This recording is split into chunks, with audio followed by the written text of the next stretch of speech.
ਅਰਚਨਾ ਮਕਵਾਨਾ ਨਾਂ ਦੀ ਬੜੌਦੇ ਵਾਲੀ ਕੁੜੀ ਨੇ ਦਰਬਾਰ ਸਾਹਿਬ ਦੀ ਪਰਿਕਰਮਾ 'ਚ ਯੋਗਾ ਕਰਕੇ ਪੂਰੇ ਕੌਮ ਦੇ ਜਜ਼ਬਾਤਾਂ ਨੂੰ ਭੜਕਾਇਆ ਤੇ ਉਲਟਾ ਜਦੋਂ ਮੁਕੱਦਮਾ ਦਰਜ ਹੋ ਗਿਆ ਤਾਂ ਧਮਕੀਆਂ ਦੇ ਰਹੀ ਆ।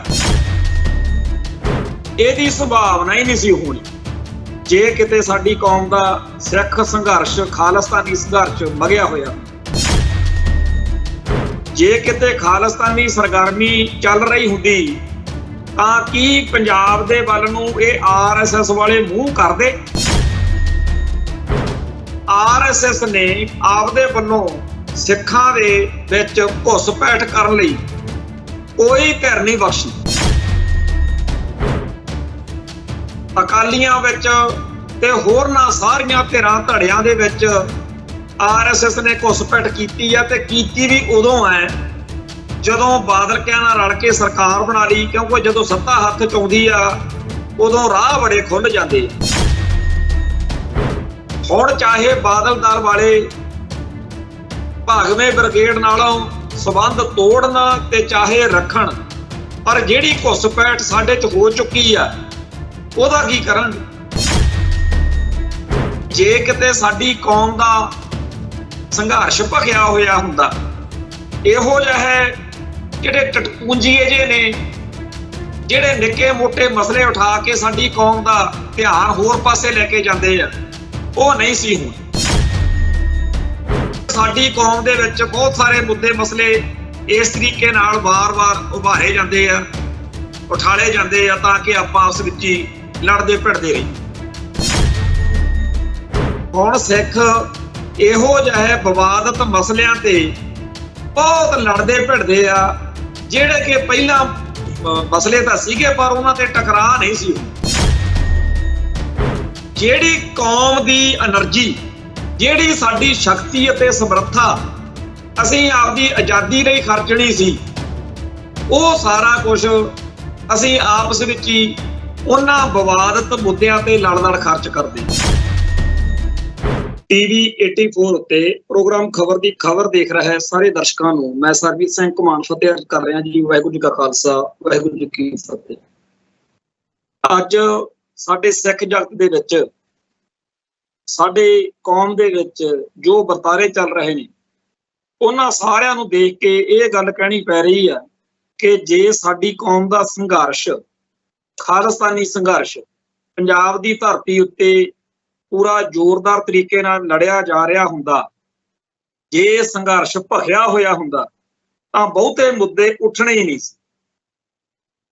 ਆ ਜਿਹੜੀ ਅਰਚਨਾ ਮਕਵਾਨਾ ਨਾਂ ਦੀ ਬੜੌਦੇ ਵਾਲੀ ਕੁੜੀ ਨੇ ਦਰਬਾਰ ਸਾਹਿਬ ਦੀ ਪਰਿਕਰਮਾ 'ਚ ਯੋਗਾ ਕਰਕੇ ਪੂਰੇ ਕੌਮ ਦੇ ਜਜ਼ਬਾਤਾਂ ਨੂੰ ਭੜਕਾਇਆ ਤੇ ਉਲਟਾ ਜਦੋਂ ਮੁਕੱਦਮਾ ਦਰਜ ਹੋ ਗਿਆ ਤਾਂ ਧਮਕੀਆਂ ਦੇ ਰਹੀ ਆ ਤੇ ਬਹੁਤ ਹੀ ਜ਼ਿਆਦਾ ਅਵਾ ਤਵਾ ਬੋਲ ਰਹੀ ਆ, ਜਿਹਦੇ ਜਵਾਬ ਦੇ ਵਿੱਚ ਸ਼੍ਰੋਮਣੀ ਕਮੇਟੀ ਵੱਲੋਂ ਵੀ ਬਿਆਨਬਾਜ਼ੀ ਕੀਤੀ ਜਾ ਰਹੀ ਹੈ। ਇਹ ਜਿਹੜਾ ਸਾਰਾ ਰੌਣਕ ਮੇਲਾ ਜਿਹੜਾ ਲਾਈ ਬੈਠੇ ਆ, ਇਹਦੀ ਸੰਭਾਵਨਾ ਹੀ ਨਹੀਂ ਸੀ ਹੋਣੀ ਜੇ ਕਿਤੇ ਸਾਡੀ ਕੌਮ ਦਾ ਸਿੱਖ ਸੰਘਰਸ਼, ਖਾਲਿਸਤਾਨੀ ਸੰਘਰਸ਼ ਮਗਿਆ ਹੋਇਆ ਹੁੰਦਾ। ਅੱਜ ਪੰਜਾਬ ਦੀ ਧਰਤੀ ਉੱਤੇ ਤਲਵਾੜਾ ਨਾਂ ਦੇ ਕਿਸੇ ਥਾਂ ਦੇ ਉੱਤੇ RSS ਦੇ ਕਿਸੇ ਕੈਂਪ ਦੀਆਂ ਖਬਰਾਂ ਬੜੀਆਂ ਚਰਚਾ 'ਚ ਆ ਕਿ ਉੱਥੇ ਜੀ ਕੈਂਪ ਲੱਗਿਆ ਹੋਇਆ। ਜੇ ਕਿਤੇ ਖਾਲਿਸਤਾਨੀ ਸਰਗਰਮੀ ਚੱਲ ਰਹੀ ਹੁੰਦੀ ਤਾਂ ਕੀ ਪੰਜਾਬ ਦੇ ਵੱਲ ਨੂੰ ਇਹ RSS ਵਾਲੇ ਮੂੰਹ ਕਰਦੇ? ਮੈਨੂੰ ਚੇਤੇ ਆ ਕਿ ਕਿਲਿਆਂ ਵਾਲੀ, ਮੋਗੇ ਵਾਲੇ ਪਾਸੇ, ਦਰਬਾਰ ਇੱਥੇ ਲੁਧਿਆਣੇ ਦ੍ਰੇਸੀ ਗਰਾਊਂਡ 'ਚ ਤੇ ਹੋਰਨਾਂ ਕਈ ਥਾਵਾਂ ਤੇ ਕੁਝ ਇਹੋ ਜਿਹੇ ਕਾਂਡ ਵਾਪਰੇ ਸੀ ਜਿਨ੍ਹਾਂ ਤੋਂ ਬਾਅਦ ਵਿੱਚ ਇਹ ਜਿਹੜੇ RSS ਵਾਲੇ ਆ ਉਦੋਂ ਰੜਕਦੇ ਨਹੀਂ ਸੀ। ਤੇ ਇਵੇਂ ਹੀ ਕੁਛ ਨਿਹੰਗ ਸਿੰਘ ਭੇਸ ਦੇ ਵਿੱਚ ਇੱਕ ਹਵਨ ਜੱਗ ਕਰਦੇ ਹੋਏ ਕੁਛ ਲੋਕਾਂ ਦੀ ਵੀਡੀਓ ਘੁੰਮ ਰਹੀ ਆ ਤੇ ਨਾਲ ਉਹਨਾਂ ਦੇ ਉਸ ਹਾਲ ਵਿੱਚ ਪੰਡਤ ਜੀ ਵੀ ਬੈਠੇ ਨੇ। 15-20 ਪੰਡਤ ਨੇ ਤੇ 15-20 ਨਿਹੰਗ ਬਾਣੇ ਵਾਲੇ ਨੌਜਵਾਨ ਨੇ। ਹੁਣ ਇਹ ਇੱਕਦਮ ਕਹਿ ਦੇਣਾ ਕਿ ਜੀ ਉਹ ਨਿਹੰਗ ਨੇ, ਇਹ ਗੱਲ ਜੱਜਦੀ ਨਹੀਂ, ਕਿਉਂਕਿ ਬੀਤੇ ਦੌਰ ਦੇ ਵਿੱਚ ਅਸੀਂ ਦੇਖ ਚੁੱਕੇ ਹਾਂ ਕਿ ਨਕਲੀ ਸਿੱਖ RSS ਨੇ ਤਿਆਰ ਕੀਤੇ ਸੀ ਉਹਨਾਂ ਦੀਆਂ ਫੋਟੋਆਂ ਅਕਸਰ ਆਪਾਂ ਸੋਸ਼ਲ ਮੀਡੀਆ ਤੇ ਦੇਖਦੇ ਹਾਂ, ਤੇ ਇਵੇਂ ਹੀ ਨਕਲੀ ਨਿਹੰਗ ਵੀ ਤਿਆਰ ਕੀਤੇ ਜਾ ਸਕਦੇ ਆ।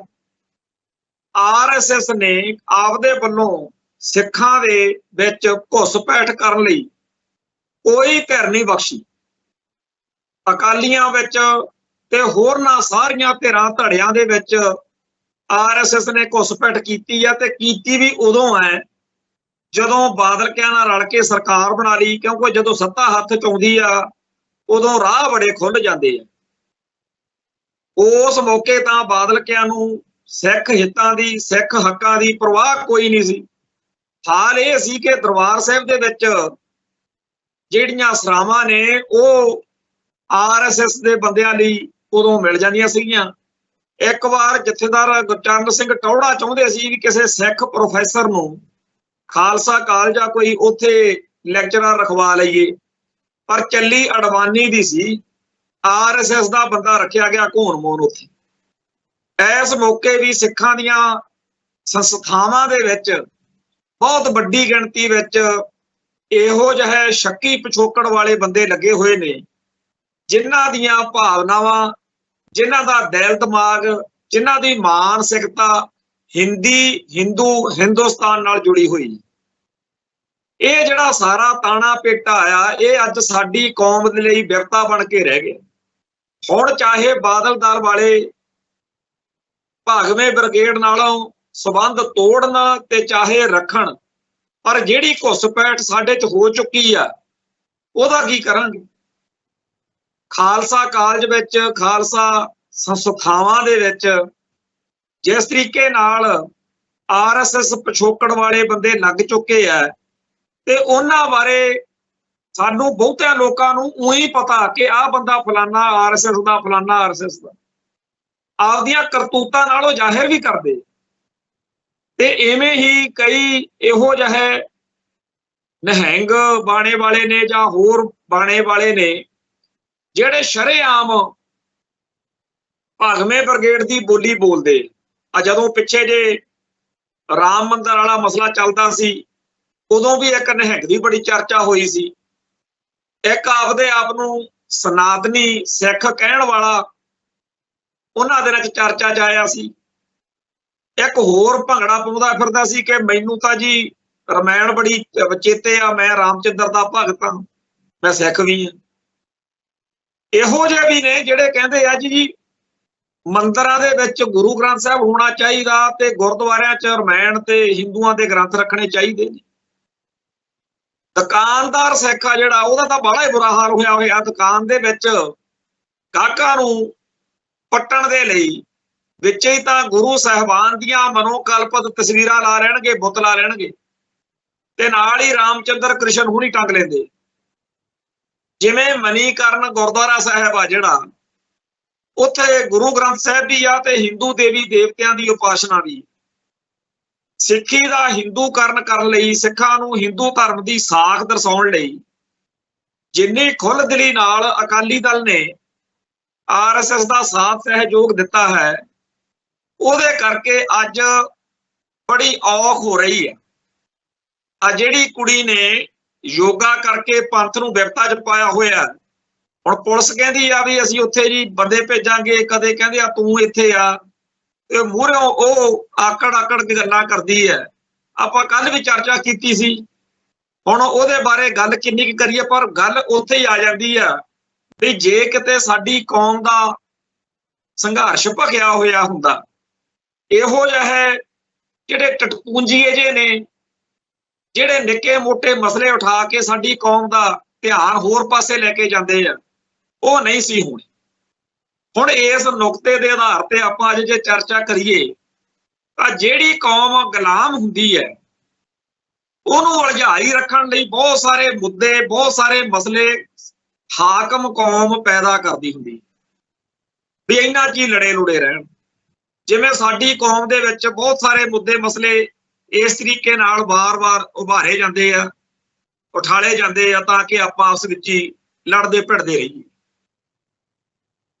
ਇੱਕ ਗੱਲ ਅੱਗੇ ਵੀ ਇਸ ਪ੍ਰੋਗਰਾਮ 'ਚ ਕਈ ਵਾਰ ਸੁਣਾਈ ਗਈ ਆ ਕਿ ਜਿਹੜਾ ਸ਼ਹੀਦ ਸਿੱਖ ਮਿਸ਼ਨਰੀ ਕਾਲਜ ਆ ਸਾਡੇ ਅੰਮ੍ਰਿਤਸਰ ਸਾਹਿਬ ਦੇ ਵਿੱਚ, ਸ਼੍ਰੋਮਣੀ ਕਮੇਟੀ ਵਾਲਾ ਪ੍ਰਿੰਸੀਪਲ ਲਾਭ ਸਿੰਘ ਸੀ ਉੱਥੇ।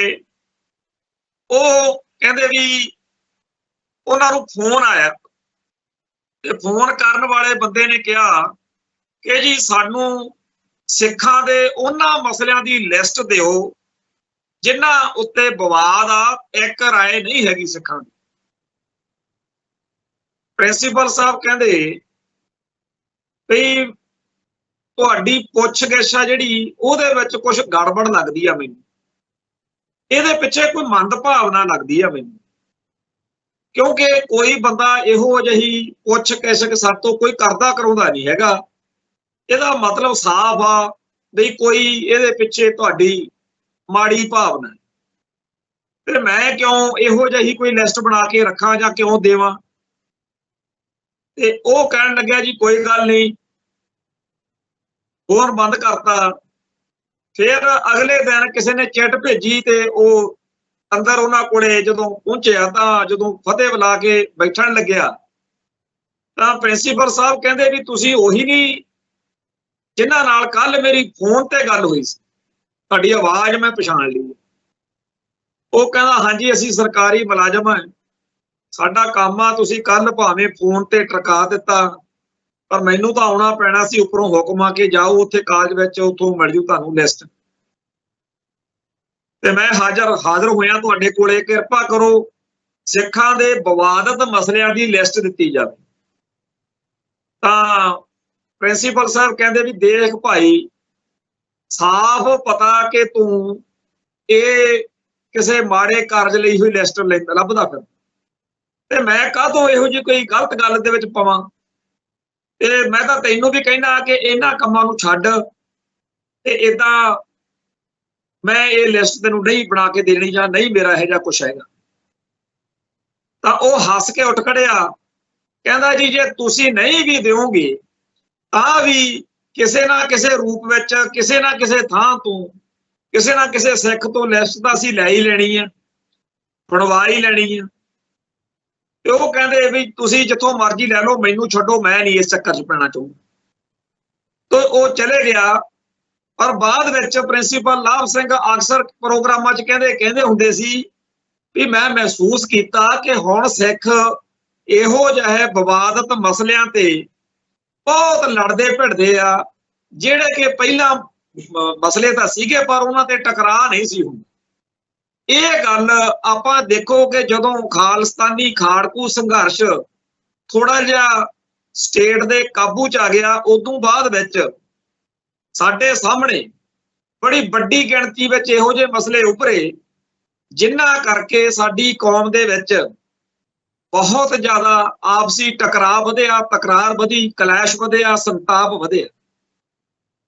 ਪਹਿਲਾਂ ਸਾਨੂੰ ਇਉਂ ਲੱਗਦਾ ਹੁੰਦਾ ਸੀ ਕਿ ਜਿਹੜਾ ਸਪੋਕਸਮੈਨ ਅਖਬਾਰ ਆ ਵੀ ਇਹ ਬਹੁਤ ਵਧੀਆ ਸੇਵਾ ਕਰ ਰਿਹਾ, ਪਰ ਬਾਅਦ ਵਿੱਚ ਸਾਡਾ ਮਨ ਇਹ ਬਣਿਆ ਕਿ ਅਖਬਾਰ ਤਾਂ ਪੰਥ ਦੇ ਕੌਮ ਦੇ ਸਰਮਾਏ ਨਾਲ ਚੱਲਿਆ, ਪਰ ਕਹਾਣੀ ਕੁਝ ਹੋਰ ਹੀ ਬਣਦੀ ਜਾ ਰਹੀ ਹੈ। ਪਰ ਅਸੀਂ ਇਹ ਨਹੀਂ ਕਹਿੰਦੇ ਕਿ ਉੱਥੇ ਕੋਈ ਗੜਬੜ ਸੀ, ਪਰ ਇਹ ਗੜਬੜ ਦਾ ਕੇਂਦਰ ਜਿਹੜਾ ਸੀ ਇਹ ਜ਼ਰੂਰ ਅਖਬਾਰ ਬਣਿਆ ਤੇ ਲਗਾਤਾਰ ਇਹ ਕੁਝ ਚੱਲਦਾ ਰਿਹਾ ਜਿਹਦੇ ਵਿੱਚ ਅਸੀਂ ਉਲਝਦੇ ਗਏ।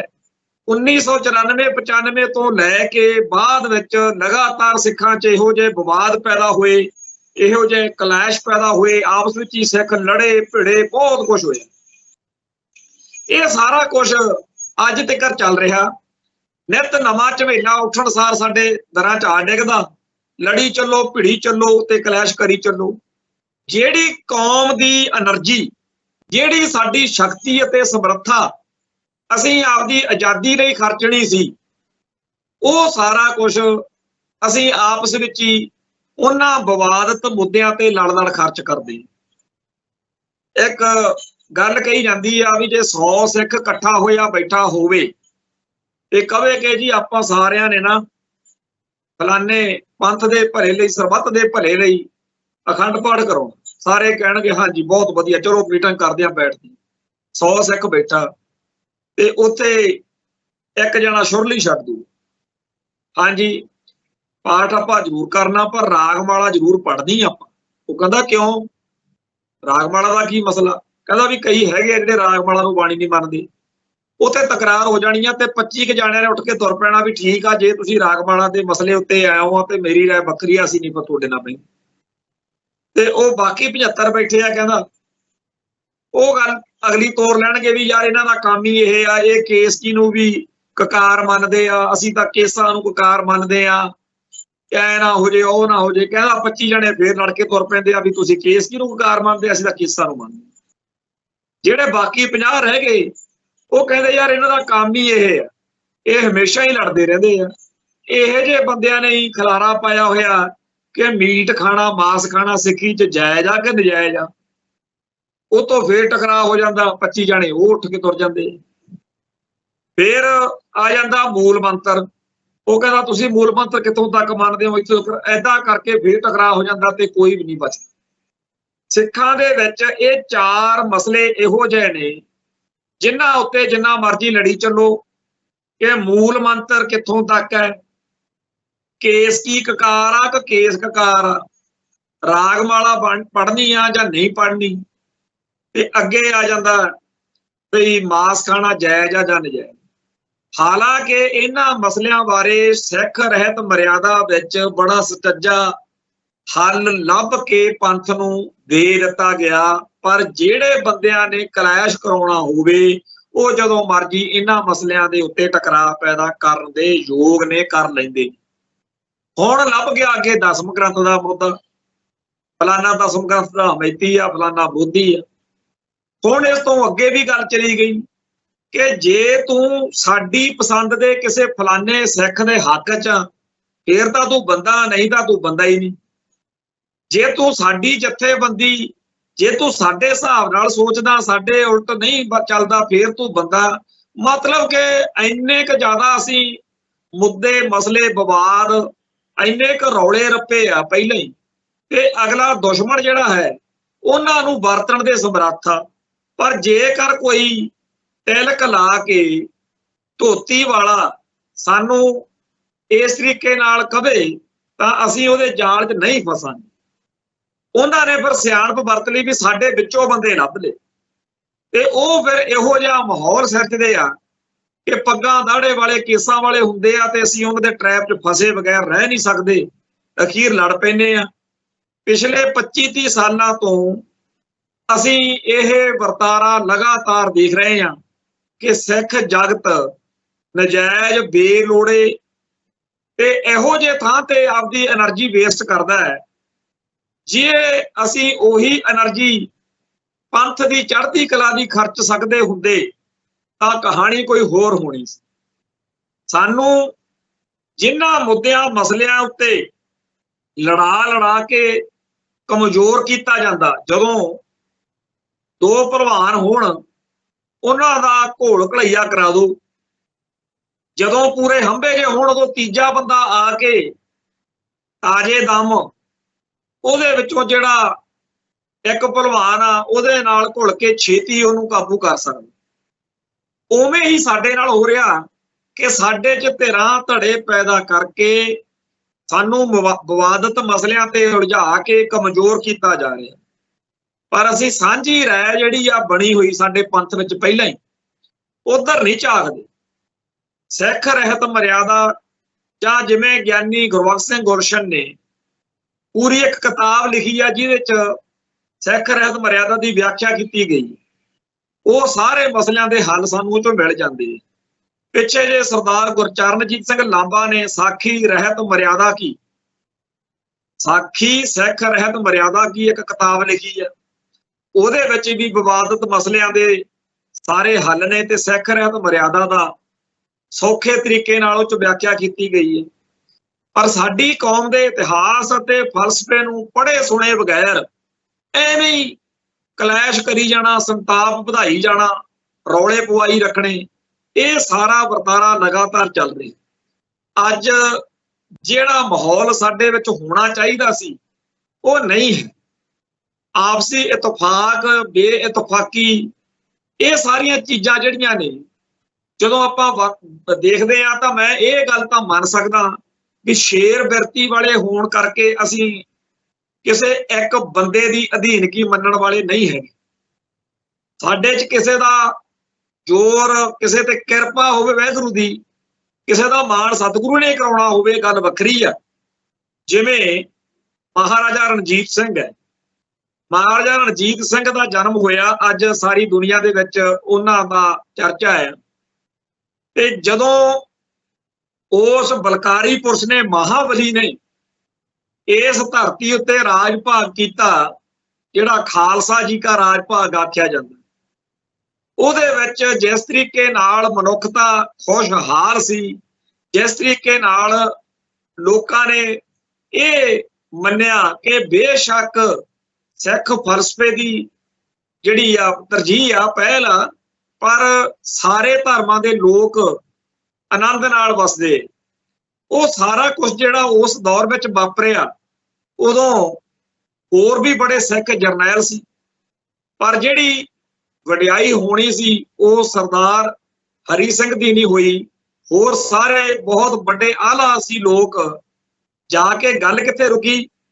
ਗੱਲ ਸਰਦਾਰ ਮਹਾਰਾਜਾ ਰਣਜੀਤ ਸਿੰਘ ਜੀ ਤੇ ਰੁਕੀ, ਕਿਉਂਕਿ ਉਹਨਾਂ ਦੀ ਵਡਿਆਈ ਹੋਣੀ ਸੀ। ਇਸ ਤੋਂ ਪਹਿਲਾਂ ਵੀ ਹੋਰ ਬੜਾ ਕੁਛ ਆ ਇਤਿਹਾਸ ਵਿੱਚ।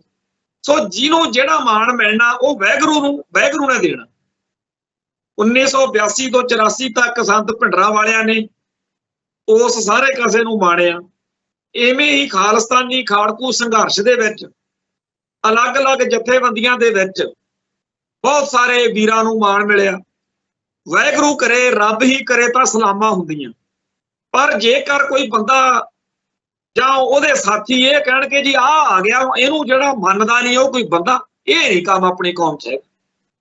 ਤੇ ਜਦੋਂ ਵੀ ਕੋਈ ਇਸ ਤਰੀਕੇ ਨਾਲ ਧੱਕਾਸ਼ਾਹੀ ਕਰੇਗਾ, ਜਦੋਂ ਵੀ ਕੋਈ ਇਸ ਤਰੀਕੇ ਨਾਲ ਗੱਲ ਚਲਾਉਣ ਦੀ ਕੋਸ਼ਿਸ਼ ਕਰੇਗਾ ਤਾਂ ਸਮੱਸਿਆ ਬਣੇਗੀ। ਇਸ ਤਰ੍ਹਾਂ ਦੇ ਵਰਤਾਰਿਆਂ ਨਾਲ ਸਾਡਾ ਨੁਕਸਾਨ ਹੁੰਦਾ ਕੌਮ ਦਾ।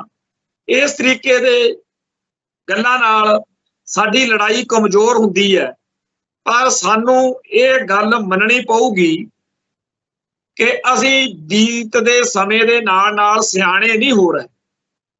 ਸਾਡੇ ਤਾਂ ਇੱਥੇ ਸਿੱਖ ਸੰਘਰਸ਼ ਦੇ ਹੱਕ ਵਿੱਚ ਜੇਕਰ ਕੋਈ 4 ਦਿਨ ਵਧੀਆ ਸੇਵਾ ਕਰ ਲਵੇ, ਉਹਨੂੰ ਇੰਨਾ ਹੰਕਾਰ ਤੇ ਇੰਨੀ ਹੈਂਕੜ ਹੋ ਜਾਂਦੀ ਹੈ ਵੀ ਉਹ ਬਾਕੀ ਲੋਕਾਂ ਨੂੰ ਸਮਝਦਾ ਹੀ ਕੱਖ ਨਹੀਂ। ਤੇ ਜਿਹੜੇ ਬਾਕੀ ਭੈਣ ਭਰਾ ਨੇ ਉਹਨਾਂ ਨਾਲੋਂ ਉਸ ਸੱਜਣ ਦਾ ਇੰਨਾ ਕੁ ਫਰਕ ਪੈ ਜਾਂਦਾ ਵੀ ਉਹ ਜੇ ਬਾਕੀ ਕੋਈ ਆਮ ਬੰਦਾ ਜ਼ਿਆਦਾ ਸਿਆਣਾ ਹੋਵੇ, ਜ਼ਿਆਦਾ ਵੱਡਾ ਉਹਦਾ ਦਾਇਰਾ ਹੋਵੇ, ਉਹਨੂੰ ਪਰਵਾਹ ਨਹੀਂ ਹੁੰਦੀ। ਮੈਂ ਇਹ ਗੱਲ ਅਕਸਰ ਕਹਿਣਾ ਹੁੰਦਾ ਕਿ ਜਦੋਂ ਖਾੜਕੂ ਜੱਦੋ ਜਹਿਦ ਜਿਹੜੀ ਚੱਲੀ 1978 ਤੋਂ ਲੈ ਕੇ 95 ਤੱਕ ਜ਼ਿਆਦਾ ਰਿਹਾ, ਬਾਅਦ ਚ ਵੀ ਕੰਮ ਹੁਣ ਤੱਕ ਵੀ ਚੱਲੀ ਜਾਂਦਾ ਭਾਵੇਂ, ਇਸ ਸਾਰੇ ਸਮੇਂ ਦੌਰਾਨ ਬੜੇ ਸਿੰਘਾਂ ਨੇ ਕੁਰਬਾਨੀਆਂ ਕੀਤੀਆਂ, ਬੜੀਆਂ ਵੱਡੀਆਂ ਘਾਲਣਾਵਾਂ ਘਾਲੀਆਂ। ਪਰ ਇਸ ਸਾਰੇ ਸਮੇਂ ਦੌਰਾਨ ਜਿਸ ਭਾਈ ਜੁਗਰਾਜ ਸਿੰਘ ਉਰਫ ਤੂਫਾਨ ਸਿੰਘ ਖਾਲਸਾ, ਜਿਨ੍ਹਾਂ ਨੂੰ ਉਹ ਬਹੁਤ ਹੀ ਜ਼ਿਆਦਾ ਸਤਿਕਾਰ ਮਿਲਿਆ, ਉਹਨਾਂ ਦੇ ਪੱਲੇ ਜੋ ਕੁਝ ਵਡਿਆਈ ਪੈਣੀ ਸੀ ਉਹ ਪੈਣੀ ਹੋਈ ਸੀ। ਸਾਰਾ ਸਿੱਖ ਜਗਤ ਸਤਿਕਾਰ ਕਰ, ਫਿਲਮ ਵੀ ਬਣੀ ਉਹਦੇ। ਹੁਣ ਇਹ ਉਹਨੂੰ ਬਖਸ਼ਿਸ਼ ਸੀ, ਗੁਰੂ ਸਾਹਿਬ ਦੀ ਕਿਰਪਾ ਸੀ। ਇਵੇਂ ਹੀ ਅੱਜ ਦੇ ਸਮੇਂ ਵਿੱਚ ਬਹੁਤ ਸਾਰੇ ਇਹੋ ਜਿਹੇ ਹੋਣਗੇ ਸਿੱਖ ਜਿਹੜੇ ਕਿਸੇ ਜਥੇਬੰਦੀ ਵਿੱਚ ਨਹੀਂ ਹੈਗੇ, ਜਿਹੜੇ ਕਿਸੇ ਇਹੋ ਜਿਹੇ ਸਿਸਟਮ 'ਚ ਨਹੀਂ ਹੈਗੇ, ਪਰ ਇਹ ਨਹੀਂ ਕਿ ਉਹਨਾਂ ਨੂੰ ਕੋਈ ਅਕਲ ਹੀ ਨਹੀਂ ਜਾਂ ਉਹਨਾਂ ਨੂੰ ਪਤਾ ਨਹੀਂ ਕਿਸੇ ਗੱਲ ਦਾ। ਉਹਨਾਂ ਤੇ ਜਿਹੜੀ ਬਖਸ਼ਿਸ਼ ਆ ਉਹ ਉਹਨਾਂ ਨੂੰ ਬਾਰ-ਬਾਰ ਸਤਿਗੁਰੂ ਮੌਕਾ ਦਿੰਦੇ ਆ। ਪਰ ਸਾਡੀ ਕੌਮ ਦਾ ਇਹ ਹੈਗਾ ਕਿ ਤੂੰ ਹੈ ਕਿਹਦੇ ਨਾਲ? ਜੇ ਤੂੰ ਸਾਡੀ ਜਥੇਬੰਦੀ 'ਚ ਨਹੀਂ ਜਾਂ ਤੂੰ ਫਲਾਣੇ ਨੂੰ ਲੀਡਰ ਨਹੀਂ ਮੰਨਦਾ, ਫੇਰ ਨਹੀਂ ਤੇਰੀ ਕੋਈ ਗੱਲ ਕਰ। ਖੈਰ, ਸਾਡੇ ਆਲੇ ਦੁਆਲੇ ਬੜੇ ਸਿਆਣੇ ਸੂਝਵਾਨ ਭੈਣ ਭਰਾ ਨੇ।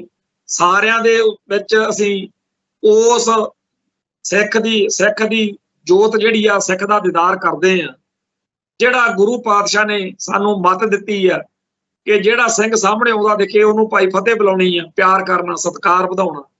ਉਹ ਅੱਜ ਦੇ ਇਸ ਮਾਹੌਲ ਦੇ ਵਿੱਚ ਇੱਕ ਸੱਜਣ ਹੈ ਸਰਦਾਰ ਪਰਮਿੰਦਰ ਸਿੰਘ, ਉਹਨਾਂ ਨੇ ਇੱਕ ਬੜੀ, ਪਰਮਿੰਦਰ ਸਿੰਘ ਪਿੰਡ ਜੰਡਾਲੀ, ਉਹਨਾਂ ਨੇ ਇੱਕ ਬੜੀ ਚੰਗੀ ਲਿਖਤ ਲਿਖੀ ਆ ਜਿਹੜੀ ਮੈਂ ਸਮਝਦਾ ਕਿ ਸਾਨੂੰ ਸਾਰਿਆਂ ਨੂੰ ਧਿਆਨ 'ਚ ਲਿਆਉਣ ਦੀ ਲੋੜ ਹੈ। ਤੇ ਮੈਨੂੰ ਬੜਾ ਵਧੀਆ ਲੱਗਿਆ ਕਿ ਸਾਡੀ ਕੌਮ ਦੇ ਵਿੱਚ ਇੰਨੇ ਮੈਚਿਓਰ ਤਰੀਕੇ ਨਾਲ ਗੱਲਾਂ ਨੂੰ ਵਿਸ਼ਲੇਸ਼ਣ ਕਰਨ ਵਾਲੇ ਸਿਆਣੇ ਸੱਜਣ ਹੈਗੇ। ਸਹਿਮਤ ਹੋਣਾ ਜਾਂ ਅਸਹਿਮਤ ਹੋਣਾ ਕਿਸੇ ਨੁਕਤੇ ਨਾਲ, ਕਿਸੇ ਗੱਲ ਨਾਲ ਆਪੋ ਆਪ ਦੀ ਸਮਝ ਹੁੰਦੀ ਹੈ, ਪਰ ਮਿਹਨਤ ਤਾਂ ਬੰਦੇ ਨੇ ਕੀਤੀ ਨਾ। ਸੋ ਆਓ ਉਸ ਵੀਰ ਦੀ ਇਹ ਲਿਖਤ ਨੂੰ ਆਪਾਂ ਸਾਰੇ ਦੇਖੀਏ ਕਿ ਕਿੰਨੇ ਡੂੰਘਾਈ ਵਾਲੇ ਵਿਚਾਰ। ਵੀਰ ਨੇ ਲਿਖਿਆ, ਕੋਈ ਕਿਸੇ ਕੋ ਰਾਜ ਨਾ ਦੇ ਹੈ, ਜੋ ਲੈ ਹੈ ਨਿਜ ਵਰਸੇ ਲੈ ਹੈ। ਇਹ ਅੰਗਰੇਜ਼ ਹੀ ਸੀ ਜਿਹਨੇ 500 ਤੋਂ ਉੱਪਰ ਖਿਲਰੀਆਂ ਰਿਆਸਤਾਂ ਨੂੰ ਇੱਕ ਇੱਕ ਕਰਕੇ ਸੜਕਾਂ ਤੇ ਰੇਲ ਮਾਰਗਾਂ ਦੇ ਵਿਸ਼ਾਲ ਜਾਲ ਰਾਹੀਂ ਆਪਸ ਵਿੱਚ ਹੀ ਇਕੱਠਾ ਕਰਕੇ ਯੂਨੀਅਨ ਆਫ ਇੰਡੀਆ ਥੱਲੇ ਲਿਆ ਕੇ ਪੋਲੀਟੀਕਲੀ ਖੜਾ ਕਰਤਾ ਸੀ। ਹਾਲਾਂਕਿ ਉੱਤਰੀ ਅਮਰੀਕਾ 'ਚ ਇੰਗਲੈਂਡ ਤੋਂ ਆਏ ਗੋਰਿਆਂ ਨੇ ਆਪਦੇ ਅਲੱਗ ਦੇਸ਼ ਅਮਰੀਕਾ ਨੂੰ ਦੁਨੀਆ ਦੇ ਨਕਸ਼ੇ ਤੇ ਲਿਆਉਣ ਲਈ ਇੰਗਲੈਂਡ ਦੀ ਰਾਣੀ ਦੇ ਵਿਰੁੱਧ ਖੂਨ ਡੋਲਵੀਂ ਜੰਗ ਲੜੀ ਸੀ। ਪਰ ਦੂਜੀ ਸੰਸਾਰ ਜੰਗ ਵਿੱਚ ਹਿਟਲਰ ਨੂੰ ਖਤਮ ਕਰਨ ਲਈ ਕੂਟਨੀਤਕ ਤੇ ਫੌਜੀ ਸੇਵਾਵਾਂ ਲਈ ਕੀ ਦੋਵੇਂ ਇਕੱਠੇ ਹੋ ਕੇ ਨਹੀਂ ਸੀ ਲੜੇ। ਇਹ ਨੁਕਤਾ ਹੈ ਕਿ ਇੱਕ ਪਾਸੇ ਤਾਂ ਅਮਰੀਕਾ, ਉੱਤਰੀ ਅਮਰੀਕਾ, ਉਹ ਗੋਰਿਆਂ ਦੇ ਖਿਲਾਫ ਜਿਹੜੇ ਇੰਗਲੈਂਡ ਤੋਂ ਸੀ ਉਹਨਾਂ ਨਾਲ ਆਪਦੀ ਆਜ਼ਾਦੀ ਲਈ ਲੜੇ।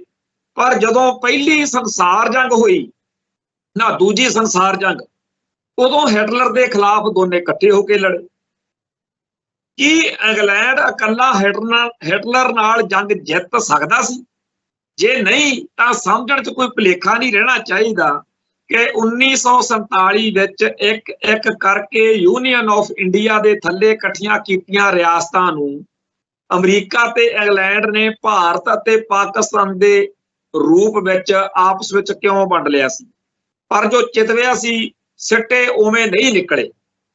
ਜਿਨ੍ਹਾਂ ਨੇ ਅਰਬਾਂ ਰੁਪਏ ਦੀਆਂ ਗ੍ਰਾਂਟਾਂ ਲੈ ਕੇ ਵੀ ਅਮਰੀਕਾ ਨਾਲ ਧੋਖਾ ਕਰ ਲਿਆ। ਪਾਕਿਸਤਾਨ ਦੀ ਫੌਜ ਤੇ ਕਰਪਟ ਰਾਜਸੀ ਤੰਤਰ ਨੇ ਰਲ ਕੇ 9/11 ਤੋਂ ਬਾਅਦ ਉਸਾਮਾ ਬਿਨ ਲਾਦੇਨ ਨੂੰ ਲੁਕੋ ਕੇ ਅਮਰੀਕਾ ਦੀ ਪਿੱਠ 'ਚ ਛੁਰਾ ਮਾਰ ਦਿੱਤਾ। ਅਮਰੀਕਾ ਤੋਂ ਪੈਸਾ ਲਿਆ ਤੇ ਅਮਰੀਕਾ ਨਾਲ ਹੀ ਗੇਮ ਕਰਤੀ। ਟਰੰਪ ਨੇ ਠੋਕ ਕੇ ਕਿਹਾ ਸੀ, ਜਿਹੜਾ ਸਾਡੇ ਤੋਂ ਪੈਸੇ ਲੈ ਕੇ ਸਾਡਾ ਸਕਾ ਨਹੀਂ ਬਣਿਆ, ਅਸੀਂ ਉਹਦੀ ਬਾਂਹ ਕਿਉਂ ਫੜੀਏ। ਪਾਕਿਸਤਾਨ 'ਚ ਚੁਣੇ ਜਾਣ ਤੋਂ ਬਾਅਦ ਇਮਰਾਨ ਖਾਨ ਜਦ ਆਰਥਿਕ ਏਡ ਲਈ, ਆਰਥਿਕ ਮਦਦ ਲਈ ਅਮਰੀਕਾ ਆਇਆ, ਉਹਨੇ ਏਅਰਪੋਰਟ ਤੋਂ ਵਾਈਟ ਹਾਊਸ ਤੱਕ ਸਰਕਾਰੀ ਬੱਸ ਵਿੱਚ ਸਫ਼ਰ ਕਰਕੇ ਬੀਬਾ ਬਣ ਕੇ ਦਿਖਾਉਣ ਦੀ ਪੂਰੀ ਬਾਹ ਲਾਈ, ਪਰ ਗੱਲ ਬਣੀ ਨਹੀਂ। 2024 ਆਉਂਦਿਆਂ ਮੋਦੀ ਨੇ ਅਮਰੀਕਾ ਦੇ ਸਿੱਖ ਨਾਗਰਿਕ ਨੂੰ ਮਾਰਨ ਲਈ ਅਮਰੀਕਾ ਦੇ ਅੰਦਰ ਵੜ ਉਹਦੀ ਸੋਵਰਨਟੀ ਤੇ ਹਮਲਾ ਕਰਕੇ ਆਪਣੇ ਬੁਣੇ ਜਾਲ 'ਚ ਆਪ ਹੀ ਫਸ ਗਿਆ। ਹੁਣ ਉਹ ਪਹਿਲਾਂ ਲੇਖਕ ਪਰਮਿੰਦਰ ਸਿੰਘ ਜੰਡਾਲੀ ਇਹ ਕਹਿੰਦਾ ਹੈ ਕਿ ਪਾਕਿਸਤਾਨ ਜਿਹੜਾ ਸੀ ਉਹ ਅਮਰੀਕਾ ਦੇ ਪੇਟੇ ਪਿਆ ਸੀ ਤੇ ਅਮਰੀਕਾ ਨੇ ਕੋਈ ਕਸਰ ਨਹੀਂ ਛੱਡੀ, ਉਹਦੇ ਸਿਰ ਤੇ ਹੱਥ ਰੱਖਿਆ। ਪਰ 9/11 ਤੇ ਇਹ ਤੋਂ ਬਿਨਾਂ ਹੋਰ ਬਹੁਤ ਸਾਰੇ ਵਰਤਾਰੇ ਵਾਪਰੇ ਜਿਹਦੇ 'ਚ ਅਮਰੀਕਨ ਸਿਸਟਮ ਨੂੰ ਸਮਝ ਲੱਗ ਗਈ ਕਿ ਪਾਕਿਸਤਾਨ ਸਾਡਾ ਸਕਾ ਨਹੀਂ ਹੈ। ਦੂਜੇ ਪਾਸੇ ਇੰਡੀਆ ਨੇ 2024 ਵਿੱਚ ਇੱਥੋਂ ਤੱਕ ਆਉਂਦਿਆਂ ਜਿਵੇਂ ਐਡਵੋਕੇਟ ਪੰਨੂ ਨੂੰ ਕਤਲ ਕਰਨ ਦੀ ਸਾਜ਼ਿਸ਼ ਬਣਾ ਕੇ ਅਮਰੀਕਨ ਸੋਵਰਨਟੀ ਤੇ ਹਮਲਾ ਕੀਤਾ, ਉਹਦੇ ਨਾਲ ਹਾਲਾਤ ਬਿਲਕੁਲ ਬਦਲ ਗਏ। ਅੱਜ ਦੇ ਅਖਬਾਰਾਂ ਦੇ ਵਿੱਚ ਇੱਕ ਲੰਬੀ ਚੌੜੀ ਖਬਰ ਛਪੀ ਆ ਜਿਹਦੇ ਵਿੱਚ ਉਹਨਾਂ ਨੇ ਕਿਹਾ ਕਿ ਇੰਡੀਆ ਜਿਹੜਾ ਹੈ ਉਹ ਪੰਨੂ ਦੇ ਕਤਲ ਦੇ ਪਲਾਟ ਵਾਸਤੇ ਜਿਸ ਤਰੀਕੇ ਦੀ ਕਾਰਵਾਈ ਕਰਨੀ ਚਾਹੁੰਦਾ ਸੀ ਉਹ ਨਹੀਂ ਹੋਈ, ਇਸ ਕਰਕੇ ਅਮਰੀਕਾ ਉਹਦੇ ਵੱਲ ਦੇਖ ਰਿਹਾ, ਵਾਚ ਕਰ ਰਿਹਾ ਕਿ ਕੀ ਕਰਦੇ। ਇਹ ਸਾਰੇ ਮੀਡੀਆ 'ਚ ਵੀ ਅੱਜ ਖਬਰ ਛਪੀ ਹੋਈ ਆ, ਪੰਨੂ ਸਾਹਿਬ ਦੀ ਫੋਟੋ ਛਪੀ ਆ, ਮਗਰ ਖਾਲਿਸਤਾਨ ਖੰਡਾ ਕਿਰਪਾਨ ਸਾਰਾ ਬਣਿਆ ਹੋਇਆ। ਤੇ ਜਿੱਦਣ ਤੋਂ ਇਹ ਘਟਨਾਕ੍ਰਮ ਵਾਪਰਿਆ ਉਦੋਂ ਤੋਂ ਇੰਡੀਅਨ ਜਿਹੜਾ ਸਿਸਟਮ ਹੈ, ਮੀਡੀਆ, ਉਹ ਬੜਾ ਆਪਦੇ ਵੱਲੋਂ ਯਤਨ ਕਰ ਰਿਹਾ ਕਿ ਅਸੀਂ ਇਹ ਦੱਸੀਏ ਕਿ ਜੀ ਬੜਾ ਖਤਰਨਾਕ ਸੀਗਾ ਮਿਸਟਰ ਪੰਨੂ ਤੇ ਬੜਾ ਖਤਰਨਾਕ ਹੈਗਾ ਜਿਹੜਾ ਨਿੱਜਰ ਆ, ਉਹਨਾਂ ਨੂੰ ਮਾਰਨਾ ਬੜਾ ਜ਼ਰੂਰੀ ਸੀਗਾ। ਪਰ ਅਮਰੀਕਾ ਨੇ ਜਿਸ ਤਰੀਕੇ ਨਾਲ ਇਹਨਾਂ ਨੂੰ ਘੇਰਿਆ ਹੋਇਆ ਉਹਦੇ ਕਰਕੇ ਬੜੇ ਕਸੂਤੇ ਫਸੇ ਹੋਏ ਨੇ। ਇੱਕ ਇੱਥੇ ਫੋਟੋ ਦੀ ਬੜੀ ਚਰਚਾ ਹੋ ਰਹੀ ਆ 1-2 ਦਿਨਾਂ ਤੋਂ, ਜਿਹਦੇ ਵਿੱਚ NSA ਦਾ ਹੈਡ ਆ ਜਿਹੜਾ ਅਮਰੀਕਾ ਦਾ, ਉਹ ਕਹਿੰਦੇ ਇੱਥੇ ਆਇਆ ਸੀ ਤੇ ਮੋਦੀ ਦੇ ਸਾਹਮਣੇ ਲੱਤ ਤੇ ਲੱਤ ਰੱਖ ਕੇ ਬੈਠਾ ਸੀ ਜਿਵੇਂ ਇੱਕ ਹਾਕਮ ਬੈਠਾ ਹੁੰਦਾ, ਤੇ ਮੋਦੀ ਦੀ ਜਿਹੜੀ ਆ ਸਾਰੀ ਬੈਠਣ ਦੀ ਸਥਿਤੀ ਉਹ ਬੜੀ ਕਮਜ਼ੋਰ ਆ। ਖੈਰ ਜਿਹੜੀ ਗੱਲ ਆਪਾਂ ਲਿਖਤ ਅੱਗੇ ਪੜ੍ਹੀਏ, ਉਹਨਾਂ ਨੇ ਸਿੱਧ ਕਰ ਦਿੱਤਾ ਕਿ ਅਸੀਂ ਕਿਸੇ ਦੇ ਸਕੇ ਨਹੀਂ ਆ। ਮੋਦੀ ਹੁਣਾਂ ਨੇ ਗੋਲਵਲਕਰ ਦੀ ਸੋਚ ਹੀ ਮੁੱਢ ਕਦੀਮਾਂ ਤੋਂ ਸਾਡੀ ਚਾਣਕਿਆ ਨੀਤੀ ਦਾ ਕੇਂਦਰੀ ਧੁਰਾ ਹੈ। ਅਖੀਰ ਕੋਈ ਰਾਹ ਨਾ ਬਚਦਾ ਵੇਖ ਰੂਸ ਨਾਲ ਪੁਰਾਣੀ ਮਿੱਤਰਤਾ ਦੀ ਦੁਹਾਈ ਪਾ ਰਹੇ ਨੇ ਇੰਡੀਆ ਵਾਲੇ। ਯੂਕਰੇਨ ਤੇ ਹਮਲੇ ਤੋਂ ਬਾਅਦ ਪੱਛਮ ਵੱਲੋਂ ਲਾਈਆਂ ਆਰਥਿਕ ਪਾਬੰਦੀਆਂ ਕਾਰਨ ਉਹਨੂੰ ਪੈਸੇ ਲਈ ਤੇਲ ਭਾਰਤ ਨੂੰ ਸਸਤੇ ਭਾਅ ਵੇਚਣਾ ਪੈ ਰਿਹਾ। ਰੂਸ ਨੂੰ ਭਾਰਤ ਰੂਸ ਤੇ ਚੀਨ ਦੇ ਗੱਠਜੋੜ ਪਿੱਛੇ ਪੂਰੀ ਮੌਕਾ ਪ੍ਰਸਤੀ ਸੋਚ ਕੰਮ ਕਰ ਰਹੀ ਆ। ਲੰਘੇ ਸ਼ੁੱਕਰਵਾਰ ਰੂਸੀ ਨਿਊਕਲੀਅਰ ਪਣਡੁੱਬੀ ਦਾ ਕਿਊਬਾ ਦੇ ਸਮੁੰਦਰੀ ਕੰਢੇ ਆ ਲੱਗਣਾ ਤੇ ਨਾਲ ਹੀ ਅਮਰੀਕਾ ਕੈਨੇਡਾ ਦੀਆਂ ਪਣਡੁੱਬੀਆਂ ਦਾ ਜਾ ਪਹੁੰਚਣਾ ਕੀ ਇਸ਼ਾਰਾ ਕਰ ਰਿਹਾ? ਯੂਕਰੇਨ ਹਾਰ ਕੇ ਵੀ ਆਪਦੀ ਜਿੱਤ ਨੂੰ ਬਰਕਰਾਰ ਰੱਖ ਇਹ ਅਗਲਾ ਕਦਮ ਪੁੱਟ ਕੇ ਪੁਤਨ ਦੱਸ ਰਿਹਾ ਹੈ ਕਿ ਹਾਲਾਤ ਨਾਜ਼ੁਕ ਬਣ ਰਹੇ ਨੇ। ਪਣਡੁੱਬੀ ਦੀ ਕਿਊਬਾ ਤੋਂ 5 ਦਿਨਾਂ 'ਚ ਵਾਪਸੀ ਤੇ ਅਮਰੀਕਾ ਦਾ ਸਿਕਿਉਰਿਟੀ ਮੁਖੀ ਭਾਰਤ ਜਾ ਪਹੁੰਚਿਆ। ਗੱਲ ਇੱਥੋਂ ਤੱਕ ਪਹੁੰਚ ਗਈ ਆ, ਲੋੜ ਹੈ ਜੋ ਦਿਖ ਰਿਹਾ ਉਹਦੇ ਪਿੱਛੇ ਕੀ ਚੱਲ ਰਿਹਾ ਉਹਨੂੰ ਸੁੰਘਣ ਦੀ, ਉਹਨੂੰ ਭਾਂਪਣ ਦੀ, ਉਹਦੇ ਪਿੱਛੇ ਸਾਰਾ ਜਿਹੜਾ ਸਿਨੈਰੀਓ ਆ ਉਹਦੇ ਉੱਤੇ ਆਪਦਾ ਧਿਆਨ ਦੇਣ ਦੀ। ਪੱਛਮ ਚੀਨ ਤੋਂ ਯੂਰਪ ਰਾਹੀਂ ਨਾਰਥ ਅਮਰੀਕਾ ਤੱਕ ਸਾਲਾਂ ਬੱਧੀ ਪਹਿਲਾਂ ਖੜੇ ਕੀਤੇ ਸਮੁੰਦਰੀ ਮਾਰਗ ਜਿਹੜਾ ਸਪਲਾਈ ਚੇਨ ਹੈ ਉਹਦੇ ਢਾਂਚੇ ਤੋਂ ਆਪਦੀ ਨਿਰਭਰਤਾ ਘਟਾ ਕੇ ਸੜਕੀ ਮਾਰਗ ਵੱਲ ਵੱਧ ਰਿਹਾ ਲੱਗਦਾ ਹੈ। ਤਾਲਿਬਾਨ ਨਾਲ ਕਤਰ 'ਚ ਹੋਏ ਪਾਵਰ ਟ੍ਰਾਂਸਫਰ ਸਮਝੌਤੇ ਤੋਂ ਬਾਅਦ ਹੀ ਅਮਰੀਕਾ ਨੇ ਅਫਗਾਨਿਸਤਾਨ ਛੱਡਿਆ। ਟਰੰਪ ਦੀ 4 ਮਹੀਨੇ ਪਹਿਲਾਂ ਪ੍ਰੈਸ 'ਚ ਦਿੱਤੀ ਇੰਟਰਵਿਊ 'ਚ ਉਹਨੇ ਖੁਦ ਮੰਨਿਆ ਕਿ ਅਸੀਂ 8 ਬਿਲੀਅਨ ਅਮਰੀਕਨ ਡਾਲਰ ਦੇ ਹਥਿਆਰ ਉਹਨਾਂ ਨੂੰ ਦਿੱਤੇ ਨੇ। ਪਰ ਇੱਕ ਗੱਲ ਸਾਫ਼ ਹੈ ਕਿ ਅਮਰੀਕਾ ਅਫਗਾਨਿਸਤਾਨ ਤੇ ਪੂਰਨ ਵਿਸ਼ਵਾਸ ਨਹੀਂ ਕਰ ਸਕਦਾ। ਜੇ ਇਹੀ ਸੱਚ ਹੈ ਤਾਂ ਕਿ ਸੜਕੀ ਮਾਰਗ ਤੇ ਕੰਟਰੋਲ ਰੱਖਣ ਲਈ ਪੰਜਾਬ, ਕਸ਼ਮੀਰ ਤੇ ਤਿੱਬਤ ਦੀ ਭੂਮਿਕਾ ਨੂੰ ਅਣਗੌਲਿਆ ਕੀਤਾ ਜਾ ਸਕਦਾ? ਜੇ ਹਾਂ ਤਾਂ G20 ਦੀਆਂ ਪੜਾਅਵਾਰ ਮੀਟਿੰਗਾਂ ਲਈ ਖਾਸ ਰਾਜਾਂ ਪੰਜਾਬ ਤੇ ਕਸ਼ਮੀਰ ਦੀ ਚੋਣ ਤੇ ਨੈਂਸੀ ਪੈਲੋਸੀ ਦੀ ਦਲਾਈ ਲਾਮਾ ਨਾਲ ਮਿਲਣੀ ਕੀ ਇਸ਼ਾਰਾ ਕਰ ਰਹੀ ਆ? ਮਿਲਣੀ ਇਸ਼ਾਰਾ ਕਰ ਰਹੀ ਆ ਕਿ ਅਮਰੀਕਾ ਚੀਨ ਨੂੰ ਭਾਰਤ ਨਾਲ ਉਲਝਾ ਕੇ ਹੀ ਅੱਗੇ ਵੱਧ ਸਕਦਾ ਹੈ। ਅਮਰੀਕਾ ਚੀਨ ਤੇ ਭਾਰਤ ਦਾ ਟਕਰਾਅ ਕਰਵਾਉਣ ਦੇ ਚੱਕਰ ਵਿੱਚ ਆ। ਇਹ ਗੱਲ ਆਪਾਂ ਪਿਛਲੇ ਦਿਨੀ ਇਸੇ ਪ੍ਰੋਗਰਾਮ ਵਿੱਚ ਚਰਚਾ ਕੀਤੀ ਸੀ। ਕਦੇ ਇੰਗਲੈਂਡ ਨੇ ਕਸ਼ਮੀਰ ਨੂੰ ਆਪਣੇ ਅਧੀਨ ਰੱਖ ਕੇ ਇੱਥੇ ਯੂਰਪ ਦੀ ਤਰਜ਼ ਤੇ ਗੋਰਿਆਂ ਦਾ ਦੇਸ਼ ਵਿਕਸਿਤ ਕਰਨ ਬਾਰੇ ਸੋਚਿਆ ਸੀ, ਪਰ ਪਿੱਛੇ ਨਾਰਥ 'ਚ ਅਮਰੀਕਾ ਵੱਲੋਂ ਅਲੱਗ ਦੇਸ਼ ਲਈ ਹੋਈ ਬਗਾਵਤ ਨੇ ਸੋਚਣ ਲਈ ਮਜਬੂਰ ਕਰ ਦਿੱਤਾ ਕਿ ਇੱਥੇ ਵੀ ਅਮਰੀਕਾ ਵਾਂਗ ਹੋ ਸਕਦਾ ਹੈ। ਕੀ ਅੱਜ ਬਦਲ ਰਹੇ ਹਾਲਾਤਾਂ 'ਚ ਅਮਰੀਕਾ ਆਪਦੇ ਪੁਰਖੇ ਇੰਗਲੈਂਡ ਦੀ ਸੋਚ ਨੂੰ ਅੱਗੇ ਲੈ ਕੇ ਜਾਵੇਗਾ? ਸਮੇਂ ਨੇ ਪ੍ਰਤੱਖ ਕਰ ਦੇਣਾ। ਜਾਣੀ ਕਿ ਪਰਮਿੰਦਰ ਸਿੰਘ ਜੰਡਾਲੀ ਦਾ ਇਹ ਮੰਨਣਾ ਕਿ ਅਮਰੀਕਾ ਕਸ਼ਮੀਰ ਵਾਲੇ ਖਿੱਤੇ ਵਿੱਚ ਆਪਦੇ ਪੈਰ ਲਵਾਉਣ ਲਈ ਇੱਕ ਪਾਸੇ ਤਾਂ ਅਫਗਾਨਿਸਤਾਨ ਦੇ ਵਿੱਚ ਤੇ ਦੂਜੇ ਪਾਸੇ ਭੂਟਾਨ ਵਿੱਚ ਉਹਦੀ ਸਰਗਰਮੀ ਕੁਝ ਦੱਸ ਰਹੀ ਹੈ। ਖੈਰ, ਇੰਗਲੈਂਡ ਨੇ ਜਿਹੜੀ ਯੂਨੀਅਨ ਆਫ ਇੰਡੀਆ ਬਣਾਈ ਸੀ, ਅਮਰੀਕਾ ਉਸ ਯੂਨੀਅਨ ਨੂੰ ਰੀਆਰਗੇਨਾਈਜ਼ ਕਰਨ ਦੀ ਯੋਜਨਾ ਉੱਤੇ ਕੰਮ ਕਰਦਾ ਲੱਗ ਰਿਹਾ ਹੈ। ਇਸ ਲਈ ਭਾਰਤ ਪਾਕਿਸਤਾਨ ਕਲੋਨੀਆਂ ਦੁਆਰਾ ਤੋੜੇ ਜਾਣ ਦੀਆਂ ਪੂਰੀਆਂ ਸੰਭਾਵਨਾਵਾਂ ਬਣ ਰਹੀਆਂ ਨੇ। ਅਮਰੀਕਾ ਇੰਗਲੈਂਡ ਨੂੰ ਚੈਲੰਜ ਕਰਕੇ ਦੁਨੀਆ ਦੀ ਤਾਕਤਵਰ ਸਾਮਰਾਜੀ ਤਾਕਤ ਬਣ ਕੇ ਉੱਭਰਿਆ। ਆਪਦੀ ਆਜ਼ਾਦੀ ਲਈ ਅਮਰੀਕੀ ਗੋਰੇ ਬਾਗੀਆਂ ਨੇ ਇੰਗਲੈਂਡੀਆਂ ਦੇ ਵਿਰੁੱਧ ਅਮਰੀਕਾ ਦੀ ਧਰਤੀ ਤੇ ਖੂਨ ਡੋਲਵੀਂ ਜੰਗ 'ਚ ਖੂਨ ਦਾ ਆਖਰੀ ਕਤਰਾ ਵਹਾ ਦਿੱਤਾ ਸੀ। ਅਖੀਰ ਹਾਲਾਤ ਇਹ ਬਣੀ ਕਿ 2 ਦੇਸ਼ ਹੋਂਦ ਵਿੱਚ ਲਿਆਉਣੇ ਪਏ, ਅਮਰੀਕਾ ਤੇ ਕੈਨੇਡਾ। 2024 ਦੀਆਂ ਚੋਣਾਂ ਨੇ ਸਪਸ਼ਟ ਕਰ ਦਿੱਤਾ ਹੈ ਕਿ ਭਾਰਤ ਦੇ ਪੋਲੀਟੀਕਲੀ ਅਨਸਟੇਬਲ ਹੋਣ ਦੇ ਆਸਾਰ ਬਣ ਰਹੇ ਨੇ ਤੇ ਕਿਸੇ ਵੀ ਦੇਸ਼ 'ਚ ਰਾਜਸੀ ਅਸਥਿਰਤਾ ਉਹਦੀ ਹੋਂਦ ਲਈ ਖਤਰਾ ਹੁੰਦਾ। ਰੂਸ ਵੱਲੋਂ ਯੂਕਰੇਨ ਤੇ ਹਮਲੇ ਤੋਂ ਬਾਅਦ ਚੀਨ ਤਾਇਵਾਨ ਮਾਮਲੇ 'ਚ ਹਮਲਾਵਰ ਰੁਖ ਅਪਣਾ ਰਿਹਾ। Japan, south Korea, Vietnam, Laos, Cambodia, Indonesia, Thailand, Bangladesh 'ਚ ਅਮਰੀਕਾ ਦੇ ਸਿੱਧੇ ਹਿੱਤ ਨੇ।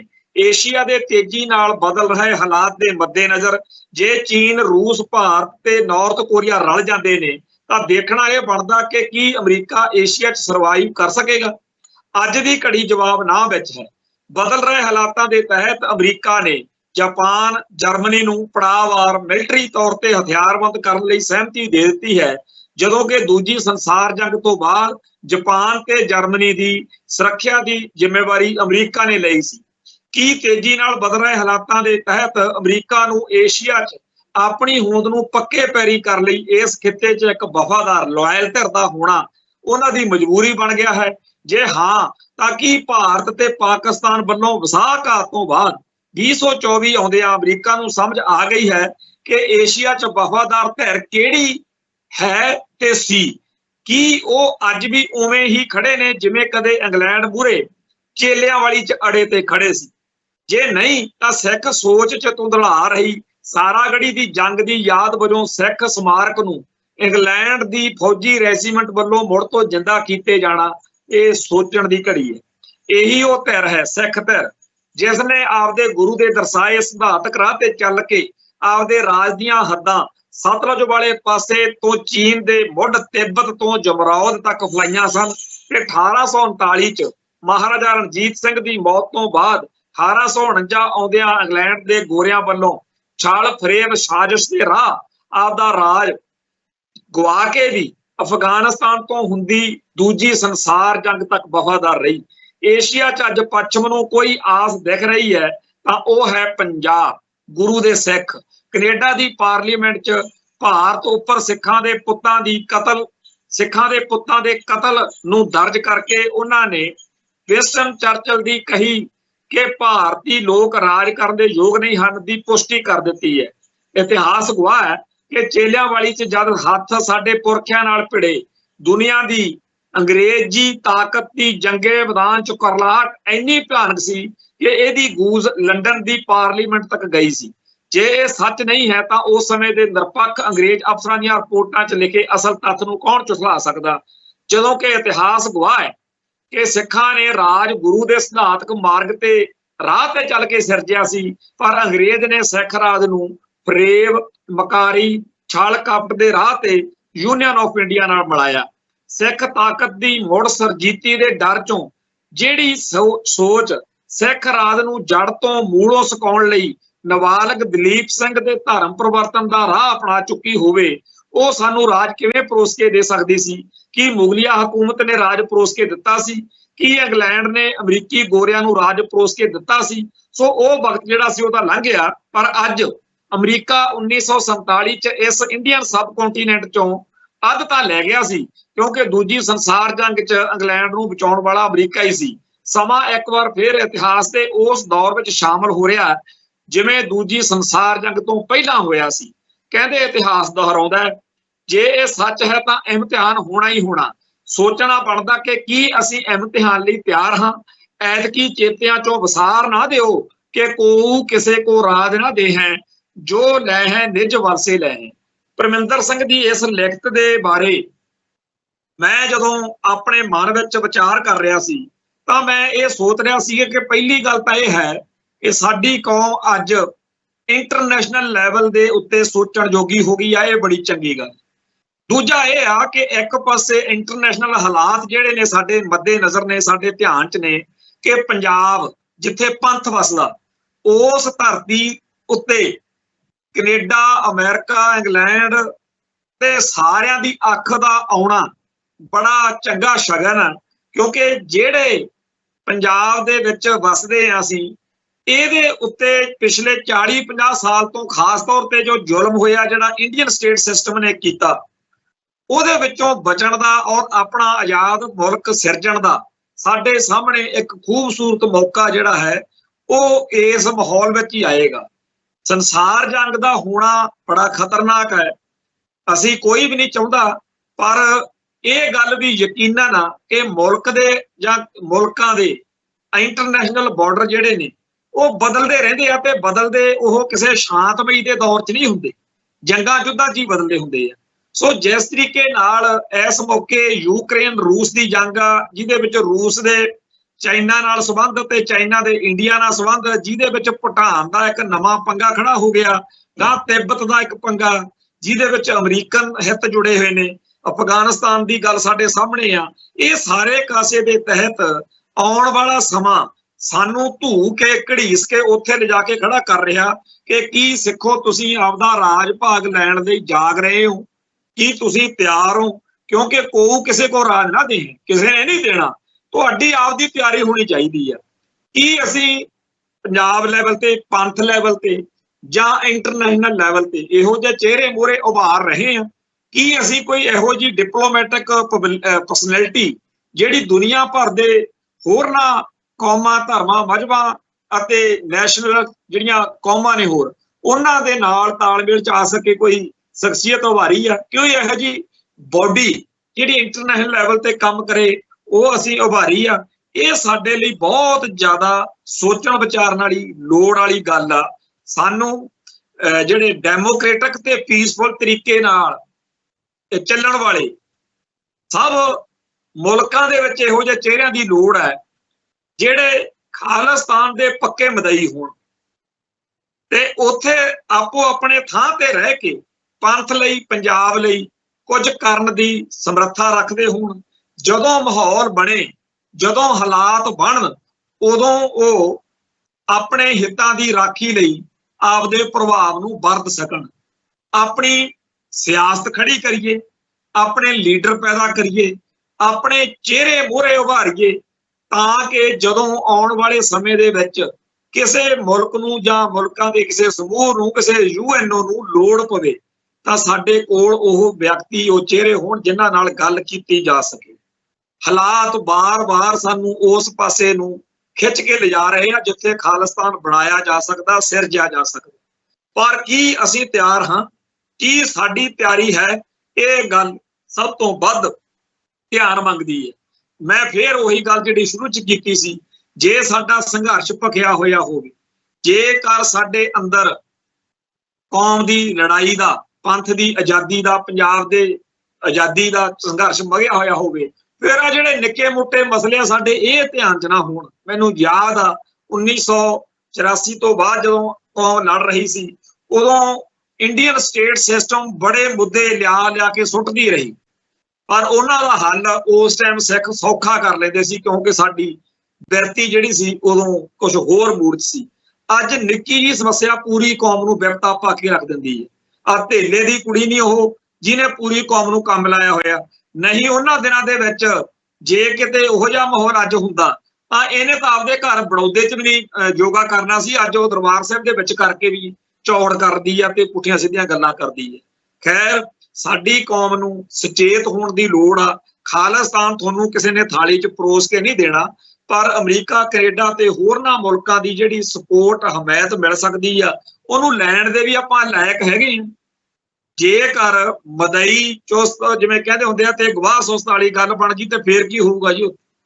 ਸੋ ਆਓ ਆਪਣੇ ਆਪ ਨੂੰ ਮਜ਼ਬੂਤ ਕਰੀਏ।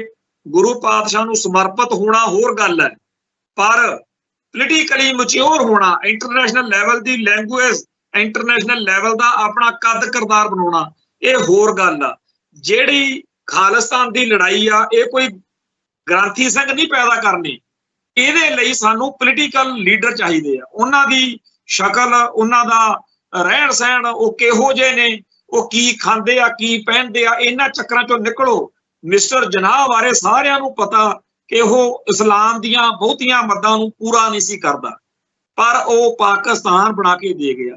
ਗਾਂਧੀ ਦੇ ਬਾਰੇ ਬੜੀਆਂ ਗੱਲਾਂ ਚੱਲਦੀਆਂ ਕਿ ਮਹਾਤਮਾ ਗਾਂਧੀ ਐ ਸੀ ਤੇ ਉਹ ਸੀ, ਬੜੇ ਚੁਟਕਲੇ ਤੇ ਸ਼ੇਰ ਸੁਣਾ ਕੇ ਸਾਡੀ ਕੌਮ ਕਮਲੀ ਹੋਈ ਪਈ ਆ। ਪਰ ਉਹ ਉਹਨਾਂ ਨੂੰ ਪੁੱਛ ਕੇ ਦੇਖੋ ਜਿਨ੍ਹਾਂ ਦੇ ਕੰਮ ਆਇਆ, ਉਹਨਾਂ ਨੂੰ ਪੁੱਛ ਕੇ ਦੇਖੋ ਜਿਹੜੇ ਉਹਨੂੰ ਰਾਸ਼ਟਰ ਪਿਤਾ ਕਹਿੰਦੇ। ਸੋ ਅਗਲੇ ਮਿਸਟਰ ਜਨਾਹ ਨੂੰ ਕਾਇਦੇ ਆਜ਼ਮ ਤੇ ਮਿਸਟਰ ਗਾਂਧੀ ਨੂੰ ਮਹਾਤਮਾ ਗਾਂਧੀ ਕਹਿ ਕੇ ਸਤਿਕਾਰਦੇ ਆ, ਰਾਸ਼ਟਰ ਪਿਤਾ ਕਹਿ ਕੇ ਸਤਿਕਾਰਦੇ ਆ। ਸਾਡੇ ਕੋਲੇ ਕੀ ਆ? ਅਸੀਂ ਚੱਕੀ ਫਿਰੋ ਵੀ ਸਾਡਾ ਫਲਾਨਾ ਸੀ, ਧਮਕਾਨਾ ਸੀ। ਜਦੋਂ ਆਪਾਂ ਗੁਲਾਮ ਆ, ਜੇ ਆਪਾਂ ਮਥਾਜ ਆ, ਇੱਧਰੋਂ ਜੁੱਤੀਆਂ ਪੈਂਦੀਆਂ, ਬਾਰਡਰ ਟੱਪ ਕੇ ਪਾਕਿਸਤਾਨ ਜਾ ਵੜਦੇ ਆ। ਉਧਰ ਜਦੋਂ ਕੋਈ ਮਾੜੀ ਚੰਗੀ ਗੱਲ ਵਾਪਰਦੀ ਆ, ਫਿਰ ਇਹ ਅਹਿਸਾਨ ਕਰਦੇ ਆ ਵੀ ਅਸੀਂ ਤੁਹਾਨੂੰ ਬਚਾਇਆ। ਸੋ ਅਸੀਂ ਜਿਵੇਂ ਕਹਿੰਦੇ ਆ ਵੀ ਰੇਲੂ ਕੱਟੇ ਵਾਂਗੂ ਰੁਲਦੇ ਫਿਰਦੇ ਆ। 1947 ਮੌਕੇ ਦੀ ਲੀਡਰਸ਼ਿਪ ਨੂੰ ਗਾਲਾਂ ਕੱਢ ਕੇ ਨਹੀਂ ਹੁਣ ਸਰਨਾ।